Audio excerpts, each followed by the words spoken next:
பிஸ்மில்லாஹிர் ரஹ்மானிர் ரஹீம். மதிப்புக்குரியவங்களே, செய்வினை பிரச்சனையிலிருந்து எப்படி விடுபடலாம் என்பதை பற்றி தான் நாம் சொல்கின்றோம். நிறைய ஆளுகள், நிறைய மனிதர்கள், நிறைய குடும்பங்கள் இந்த செய்வினை பிரச்சனையினாலே பாதிக்கப்படுகின்றார்கள். அந்த செய்வினை கோளாறினால், அதனுடைய அந்த ஆபத்தினால் வாழ்க்கை தொலைத்துவிட்டு தவிக்கின்றார்கள்.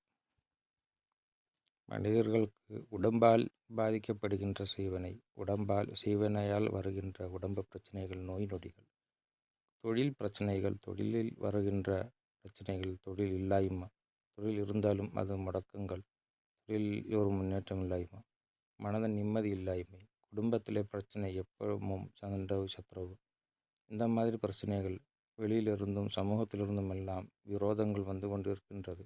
நிறைய பிரச்சனைகளால் பாதிக்கப்படுகின்றன.